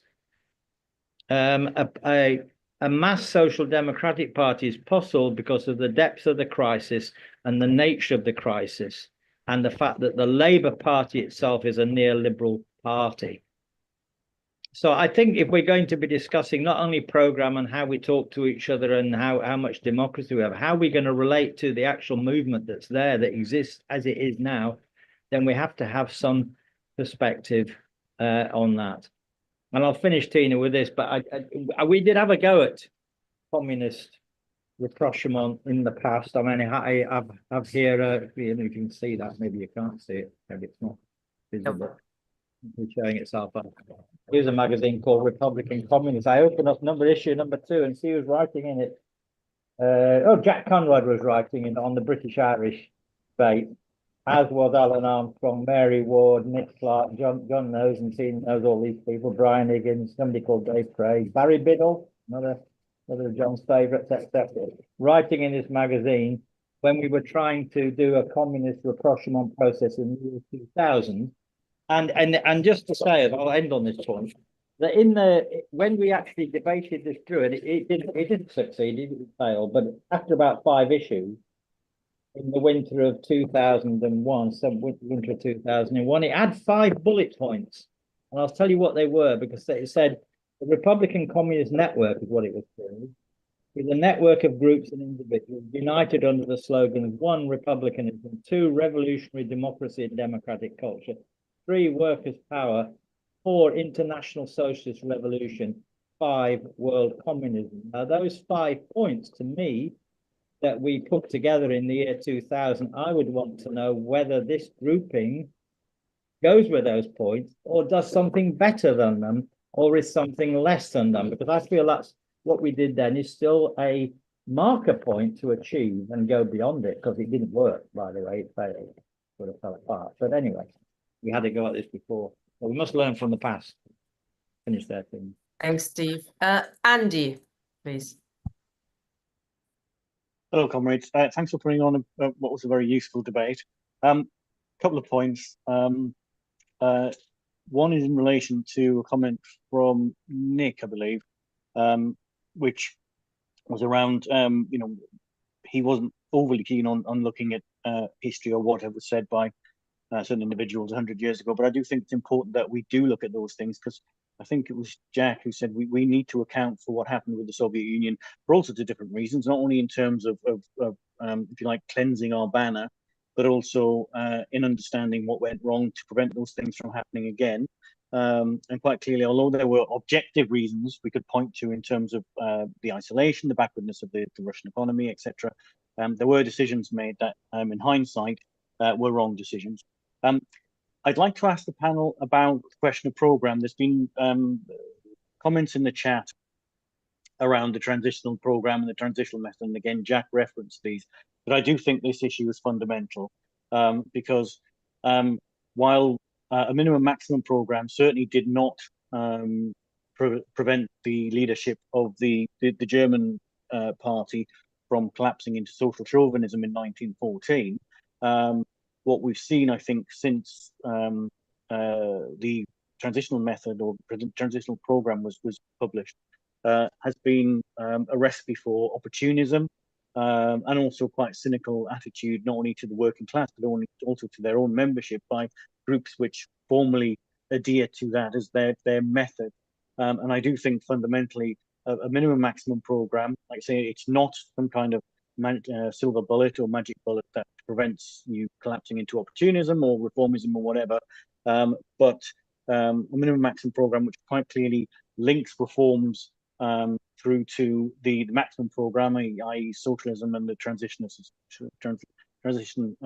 to full communism, is a method that allows the membership and allows the working class to hold the leadership to account and to challenge any changes or failures to adhere to that programme. And it also allows for those debates that need to take place to have a structured process to them, because you're talking about particular changes or policies around the programme itself. There was a comment I wanted to make in relation to something Steve Freeman said, but it slipped my mind. I'm conscious now of the time, so I'll leave it there. Thank you very much for the opportunity to speak. Thanks, Andy. Oh, sorry, just very briefly. I would welcome comments from the three panelists around how they envisage the programme to be. Do they feel that the transitional method is something that would be useful as part of this process, or not? Yeah. Thanks, Andy. I think the next speaker certainly does. Marion.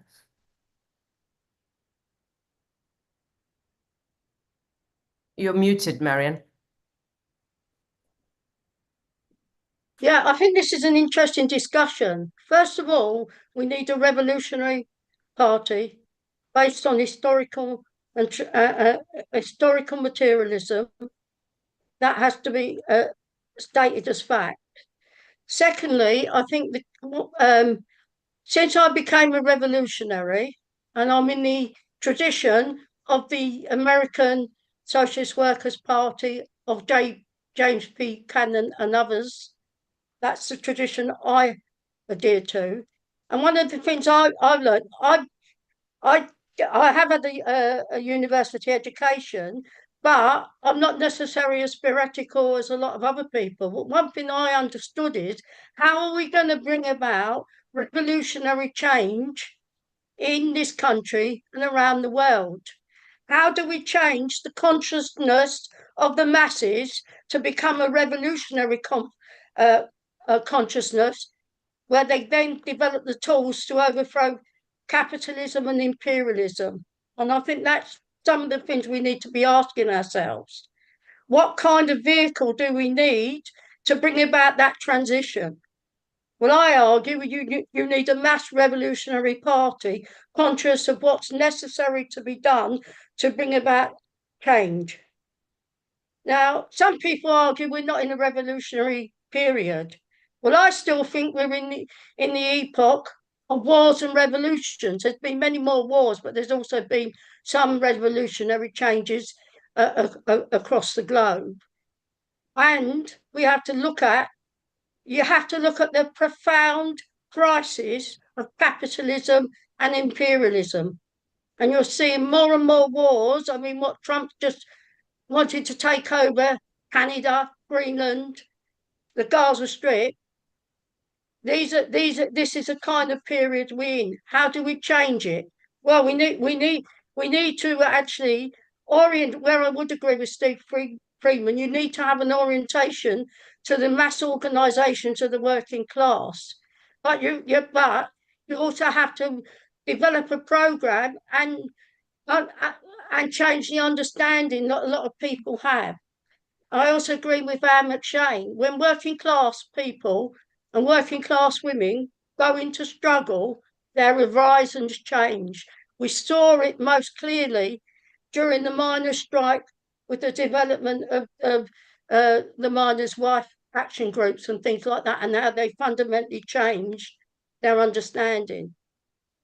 But unless you develop a concrete programme of immediate, democratic and transitional demands, you are not going to change consciousness of the vast majority of people in this country and around the world. That's why I think the transitional programme is very important. It doesn't mean to say we put out exactly what was written in 1930 or 1940 or 1950 or 1960, because cultures change and ideas change and language changes. But you have to think about how are we going to change the consciousness of people to make them live up to their historical task of overthrowing capitalism.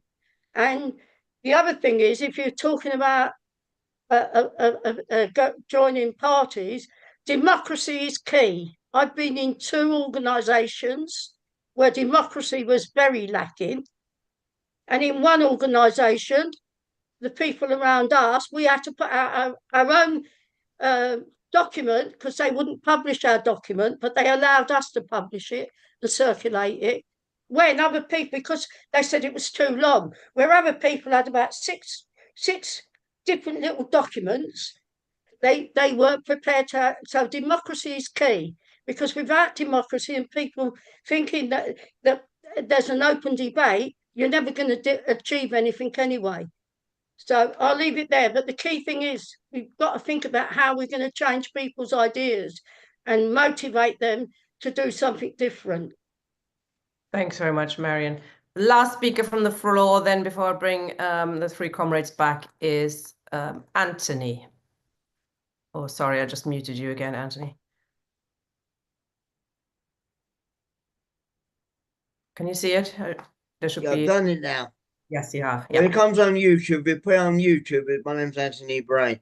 I think the first thing I'm going to talk about is what Marion talked about, the necessity of the Revolutionary Party. But how you build the revolutionary cadres are one thing, about the program and around the strategy, basically Marxist and all the politics that are necessary.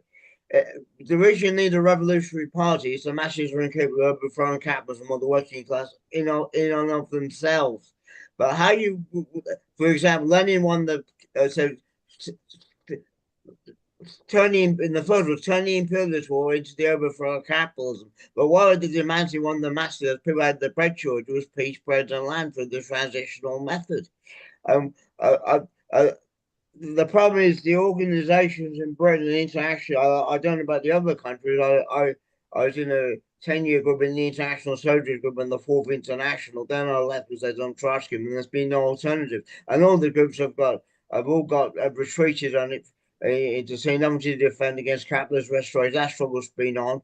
Yeltsin's been defeated, and Stalin's got stronger and built the plan economy. China's been salvaged through the political revolutionary upheaval. Then the Nazi crushed the political revolutionary upheaval, and then they made it done went, and it would have gone totally. So it's on that. But also, what's actually happened is they become pro-imperialist on Libya, some of the forces, and on Ukraine. And in the last couple of months, we've seen the total capitulation on Trump. I think different groups are going to split. I mean, yes, Pete's gone slightly to the left. You have people echoing facts and being against the unemployed. Then you have there's been a change against racism, that's workerist. Then we've had the RCP supporting seeing Trump as some kind of radicalization. whereas for reactionary development. So there's going to be a split in there because they're all going to be really confident the majority are going to reject this line. I mean, they're just probably the same how that was a rejection of the politics of the oppressed. But some of the Stalinists who became Chapmanized utilized social democracy, the acquisitions for the working class, but utilized that as a bargaining chip. I've still got that politics going on. The social democracy, the revolutionary tendency went out in the Second International when he was first up. Then he became bureaucratized, reformized. But then there was about the other thing is about how the democracy is key for the Revolutionary Party. The American Socialist Workers' Party's got the internal bulletins from 1930 to 1976 on the Fourth International, because and that's how we could get prepared for the masses. But as Cannon said in his debate with the Wise Board tendency and the Communist League of America, you know, different tendencies reflect different class position. There's no class of the class forces Stop involved. winding up now, comrade, please. Last point, the class forces are involved in these disputes, but there's going to be mass campaigns on Gaza, which we can intervene and take the movement forward, get racism and sexism. And there's going to be more conflicts with the planned economies, the colonial revolution, the anti-imperialist wars. So all these debates, we don't different where groups are raiding on a principled way, and that's what could happen. But we'll continue the debate. That's why I'm being factual in this meeting to discuss some of the ideas. But there's other people coming into politics, and if we want to educate, 100 people is a good turnout, isn't it? It certainly is. Thanks, Anthony. Back to our three main speakers. Interesting questions, comments from the floor. I think we're going to go the other way around this time. So we're going to start with Jack, then Kat, and Nick as the last one. Yeah, thanks. I've enjoyed the discussion. Hope to attend and be invited. I don't know if I'm down for any other openings, but if I am, I'll definitely, even if I'm not, I'll volunteer. Anyway, yeah, just in reply to Anne, I didn't really, I mean, we're all going to express ourselves in different ways. We're all going to come, you know, from our particular angle. I didn't actually notice any differences. I'm sure there will be, but I was sort of left somewhat stunned by what Anne said. So maybe I'm missing something, because when you talk, maybe Kat, you were violently going, what a load of rubbish or something like that. But anyway, I think that we've got quite a lot in common. That's really my feeling. The problem is that we obviously need to then go to comrades where we've got more differences with. And that's going to be more difficult. I'm confident, you know, that when you take first step forward, the second step is easier. The first step is the most difficult thing to do. And I think that's why we've taken it very slow, you know, in terms of planning how to take this move. Just in terms of France, I think we should learn from everywhere. But what I would say myself is that rerunning, you know, the Popular Front, it's called the Popular Front, the new Popular Front, you know, in the 21st century isn't going to end, well, I'm not going to say it will end as in the same tragic way it did in the 30s. But nonetheless, my fear is it's going to end in failure. I mean, to me, the idea of what Britain needs is a Mélenchon. I'm sorry, comrade, you know, we've just had Corbyn, you know, we've had John Landsman. No, what we need is a party, not with some figurehead, right? Not with someone who's putting forward in a situation, okay, they're the biggest party in the Popular Front, and then puts themselves forward. We should be the first to nominate a prime minister. I just think that's absurd. It's exactly what not to do. We don't want to be in a minority government. What a, you know, crazy idea. So of course we want to learn, and so yeah, but we need to learn what's good and what's bad. And I personally think that the new Popular Front in France is something to learn from in terms of its negative lessons as opposed to its positive lessons. In terms of Steve, okay, you're saying there's millions of social democrats out there. What you really mean is Labourites, people who vote Labour. I don't, you know, what do you mean by social democracy? Do you mean, as Nick was sort of outlining it, the sort of post-Russian Revolution understanding of social democracy, the slow road, parliamentary majority, and that will get us to socialism? I don't think that there's millions of people who have that view now, unfortunately. I think Nick's right, that if you look at the Corbyn movement, it didn't even aspire to social democracy. It was just about tinkering with capitalism. It had no vision. And okay, and then you have the slight problem, Steve. It's called the trade union bureaucracy. And if you get, I mean, there's the trade union movement. We should be working in the trade union movement, but are you going to subordinate yourself to the trade union movement, i.e. the trade union bureaucracy? And what happens when they kick you out? Like they kicked us out of the Labour Party with bans, you know, from 1920, and then we've got the latest witch hunt. What do we do about that? We need an independent party. Right, that's the lesson. I'm not saying we shouldn't work in trade unions. I'm not saying we shouldn't work in the Labour Party. Of course we should. I'm not saying we shouldn't work, you know, in the Palestine movement. Of course we should.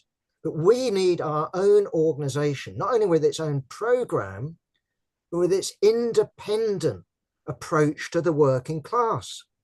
So the idea of reinventing the Labour Party, I just think is delusional. So, you know, I wish you well, Steve. The 5 points that you outlined, I'm all for them. I'm for more, but that would be a good starting point. I'd be very surprised if the other two comrades rejected any of those points. So, yeah, that's great. Yeah, I would just, on what Andy was saying, you're quite right. Of course, a minimum maximum program doesn't guarantee. We've seen not only Germany and that party collapse, we saw every other party, bar, wasn't it, the Bulgarian Narrows, the Bolsheviks, and what? I think at some Swiss conference, I think Krupskaya said, well, you know, there's the Dutch over there and there's a few Poles, and that's it. So they all collapsed. But what I would say in terms of their collapse, you know, think about that little pamphlet by Lenin, the renegade Kautsky. They betrayed the program. So I don't think I would myself, I know Rosa Luxemburg came to the conclusion that the minimum program should be discarded. You know, that was the problem. I don't agree with that, but they betrayed the program. That's what I would say. And just in terms of Comrade Marion, look, when you said it must be historic, I mean, I am a Marxist. I know I know the boring old quote from Charlie Marx, and you know, if that's Marxism, I'm not a Marxist and all that.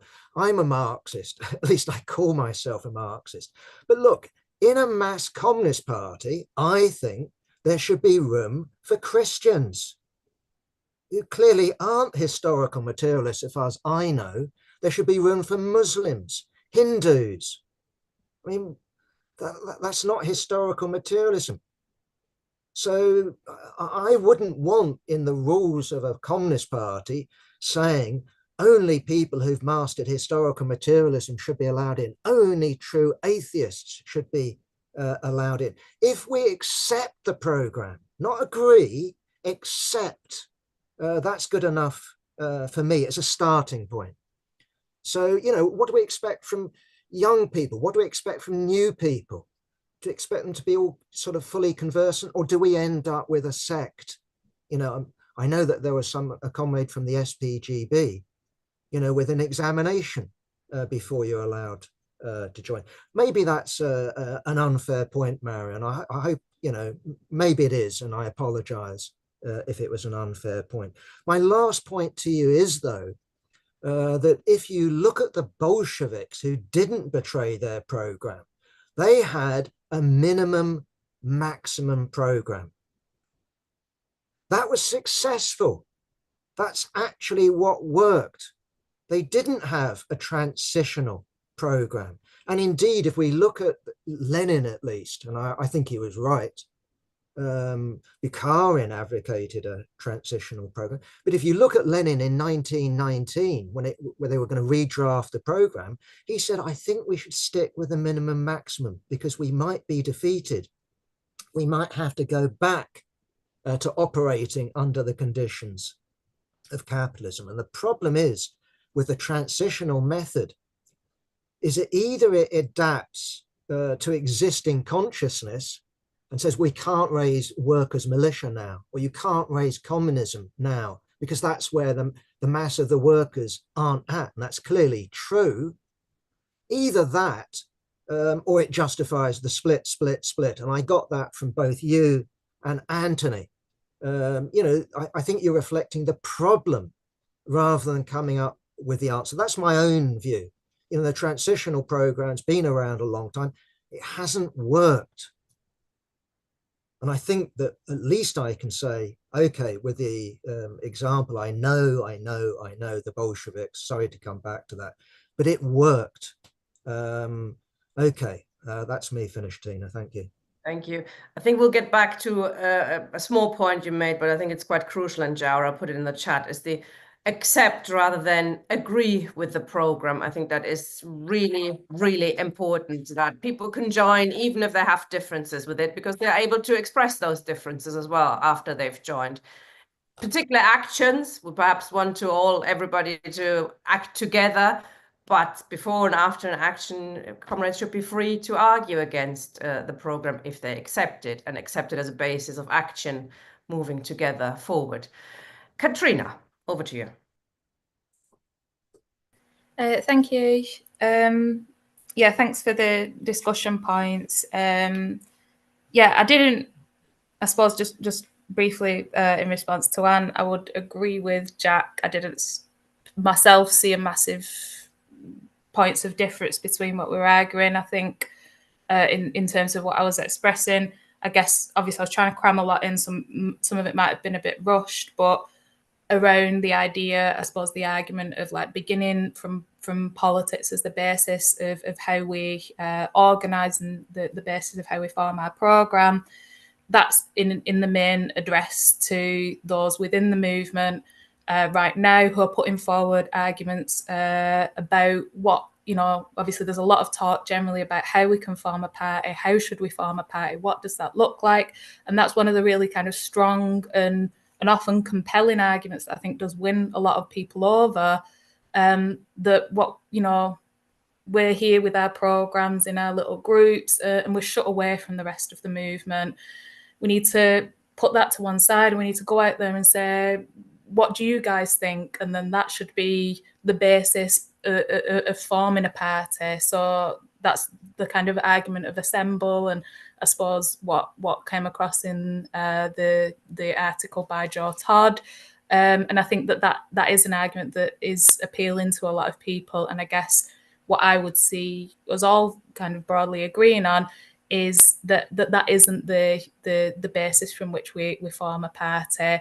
I definitely agree with what Jack said, and I think that's kind of important to lay emphasis on. It doesn't mean that isn't a dynamic process. It doesn't mean that we're coming along with all of the answers all written and pre-prepared and saying you receive it from us. Obviously, it's as Jack outlined, it's a dynamic process where we continuously learn in unexpected ways about how the struggle is going to develop, about even the forms of organisation that it's going to throw up. But it's beginning with the idea that we're organising on the basis of a strategy for social transformation, and that is expressed through a programme, and that is the basis upon which we organise and upon which that determines the needs of our organisation. So I guess see that obviously I don't want to speak for people, but I think that there is probably broad agreement on that.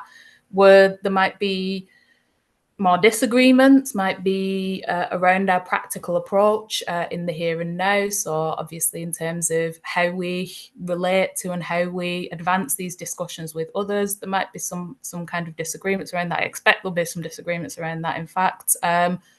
But I don't think that they're insurmountable. That's about the practical work that we're doing in the here and now. And I think Lee's point in the chat, I actually thought it was important and useful. We're not talking here with this fusion process about laying the basis of a mass communist party, or that it's going to start escalating really quickly and we're going to have it before you know it. We're talking about hopefully forming a serious and kind of, meaningful coherence of those who are making arguments and trying to advance this project of partyism, trying to, through this process, show in practice that this is something that, to kind of put the politics that we're arguing for into practice, to learn ourselves from this process. We can kind of write about that and put it out more widely, win other people over in practice. We can write as many articles as we like about why it's meaningful to have Marxist regroupment, why Marxist unity is a good thing, but showing it in practice and being able to demonstrate that in practice, that is something that is, incredibly, from my perspective, that's incredibly meaningful in being able to win people over to the type of arguments that we're making. What results from this process would be a small force, absolutely, no doubt about it, but it would be a cohesion that would be more than the sum of its parts from my perspective. It would give us something that would be rejuvenated through our critical exchanges with each other, that would have a kind of renewed energy, a renewed perspective on how to take this work forward, and it would give us a strong force. Even though it would be small, I absolutely think that we could punch above our weight in pushing these arguments forward within the movement as a whole. But yeah, I don't think it would be wise for anybody to missell what is on the cards here, but that doesn't make it less meaningful to me in terms of pushing forward from the situation that we're in right now on the left. But yeah, obviously it is absolutely important to lay out what would the work of that organisation be, what activities would it be engaged in, and to be clear on that. And obviously that's something that hopefully can be developed and laid out. Just quickly on the point about the programme, I would absolutely agree that the basis from which we form the organisation is the acceptance of programme, not the agreement with every dot and comma within that. I think that's basically essential to have any meaningful organisation where we can have differences, and we can, if I have differences with aspects of the programme, I can fight openly for those, and I can try to win other people to that. Just finally in terms of the transitional programme, I guess it depends on the expression of the transitional programme from my perspective. I think some people express forms of the transitional programme that don't sound a million miles away from the minimum maximum programme, the function of transitional demands. It's not to simply kind of like push and cajole people along into struggle. It's there to draw a bridge to the overarching strategy and goal of social transformation. I suppose my biggest problem with the transitional programme is the way it's applied in practice by the Trotskyist movement, which appears much more in practice like moving away from the idea of having an open, conscious, clear strategy of social transformation, and it looks more like using demands to simply get the class moving, and then once the class gets moving, then a small group can kind of jump to the head of that. And I think that, when you look at, for example, I'll close it there. Thanks very much. So sorry, you didn't have to stop right away, but thank you. I should also say, before I bring Nick in, I mean, it is encouraging comrades coming together, especially if they come from quite different political backgrounds. And Nick comes from quite a very different political background. He used to be the national organizer, as I understand it, of the Socialist Party for many, many years, so a Trotskyist organization, and comes from quite a different background from Jack. So, just in terms of us dealing with differences and moving together forward, I think is a very positive sign. Over to you, Nick. Okay, thanks, Tina. just to correct what I was. So I was a member of Militant, and I was the editor of the paper. So I worked full time for the Militant for, I think, 14 or 16 years, I can't remember. And for some of that time, I was finance organizer. I was the national treasurer. I became the editor. I was on the central committee, and I was on the executive committee. So a lot of experience in the Trotskyist movement is where I got my formation, as they call it in Spanish. But I've not been involved formally since 1996. So that's another 30 years of experience in and around the Marxist left. I consider that I've been a Marxist and a communist, as I said earlier, from my teens. But my ideas have changed a little. So there's so many points that have been raised both in the chat and in the discussion that it's impossible to deal with them all. I also am going to start with Anne's point. It may be that Anne's sort of got a, antennae that picks up things that the rest of us can't pick up, because I haven't heard anything from Kat or Jack that I actually disagree with. So that's the starting point. But the other point is that when we do grow up in these silos, and sometimes that's a complete matter of chance.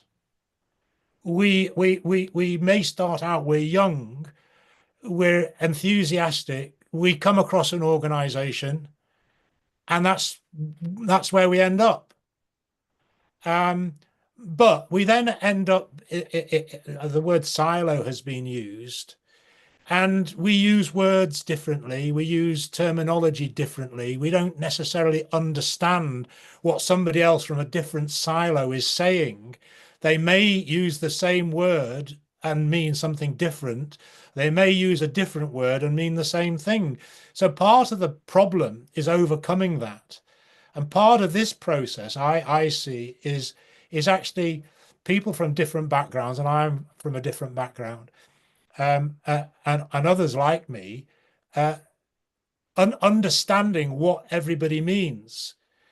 I'm going to repeat something that I said earlier, and it was something raised in the chat repeatedly. I do not think that the majority of reasons that are put forward for the different organizations are at all valid or justified.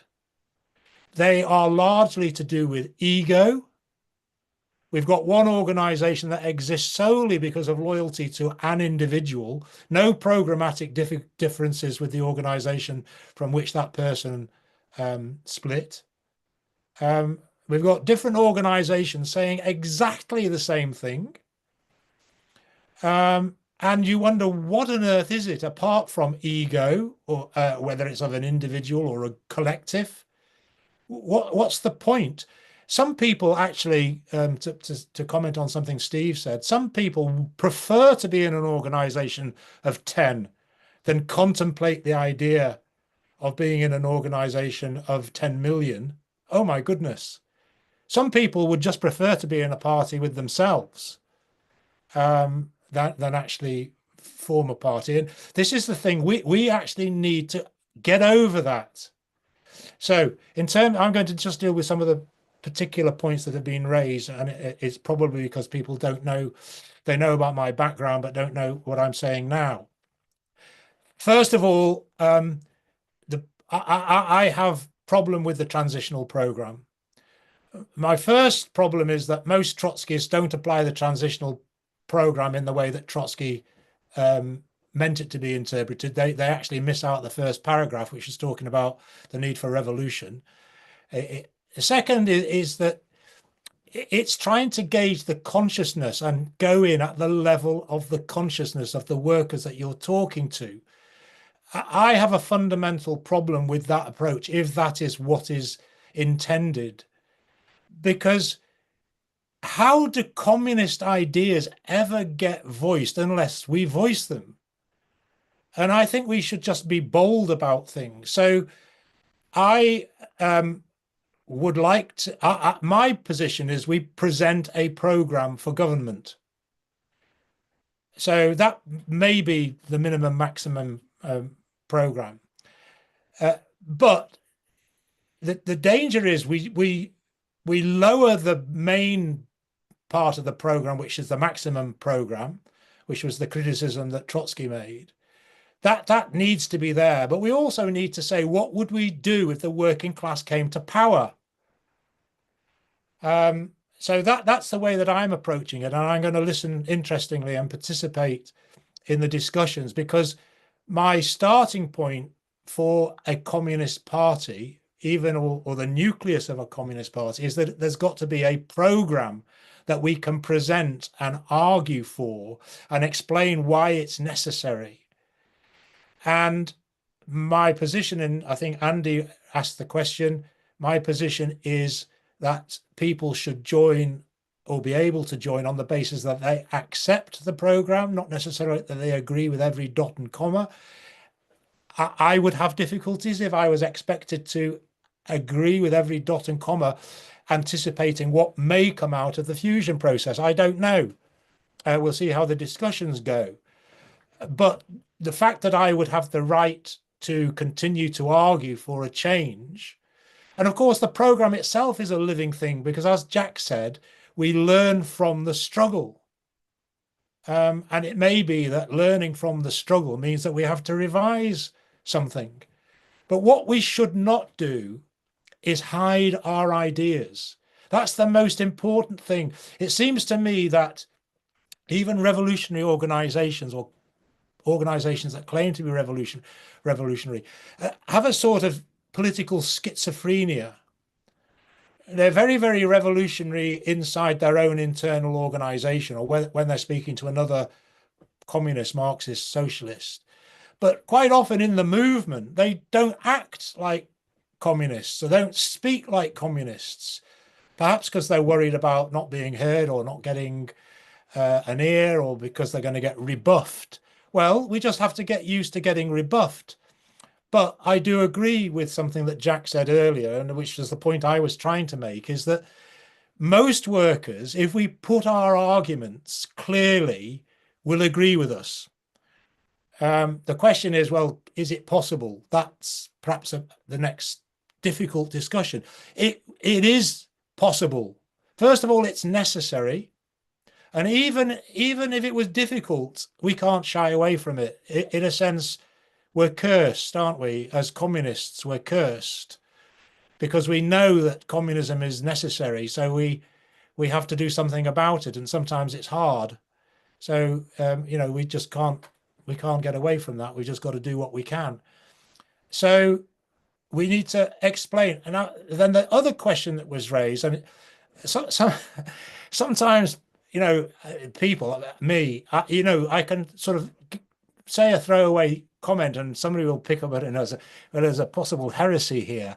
We shouldn't look at the past. I wasn't saying that at all. I mean, if you look behind me, I've got Marx and Engels, the collected works of Lenin, and all sorts of history books. And in however many decades I've been a communist, I've read a lot.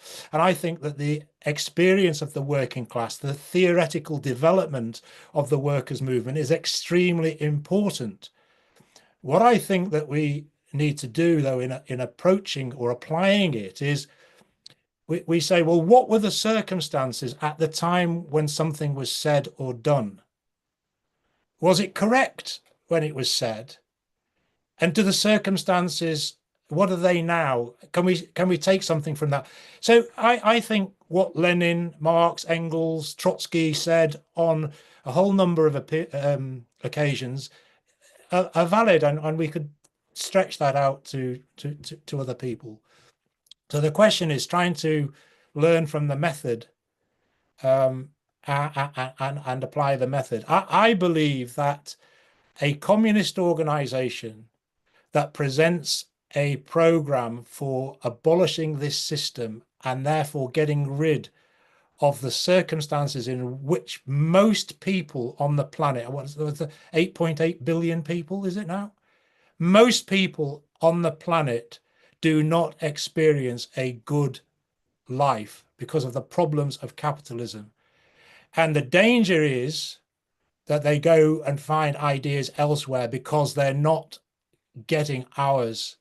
If they got ours, we'd make headway. The last thing on Lee's point, nobody in this discussion, as far as I've heard, has said this is going to be an easy thing, or it's going to happen overnight, or a mass party is going to be sucked out of our collective thumb.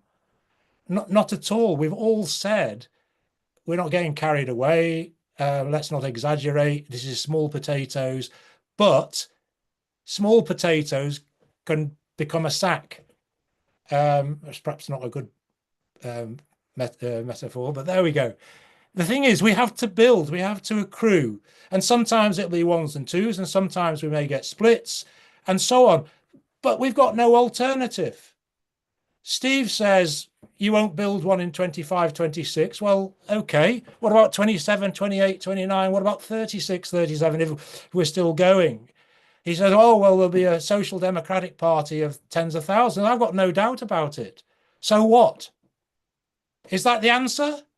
Should we put our efforts into building it? No, I mean, this is the start of the process. I would encourage people to follow it, see whether you can get involved, listen, raise your criticisms. Now, the last point that I want to make is to those that would want to, some of those who we would want to be involved, who may have concerns about how it might develop, get involved and find out. And if you've got criticisms or concerns, raise them. Because if you don't raise them, then they can't be answered. Anyway, look, I'm quite optimistic and I'm quite enthusiastic about the process. And so I'm looking forward to see how it develops. Thank you very much. Thank you very much, Nick. Thank you, everybody, for participating. Really good discussion. That was only the first session. We're going to have about 20, 25 sessions already planned, which will be on our website very soon. Next week, Moshe Machova, who's not just speaking about Palestine, he's also he's a communist. He's interested in building a communist party. So next week he'll be speaking about what kind of party, why, and we touched on this today, why we need a non-ideological party and a democratic party. And this is the subject of accept rather than agree. Hopefully Nick will be able to speak as well. If not, we'll have another second speaker. And then the week after, we're going to have Kat Rylance and Marcus Strom speaking about sort of broad left fronts and why we think they cannot possibly succeed and why we need to build something else. Thank you very much for a very interesting first discussion. Over 100 people in the session. Well worth doing. Thank you very much, comrades. And I'll see you next week.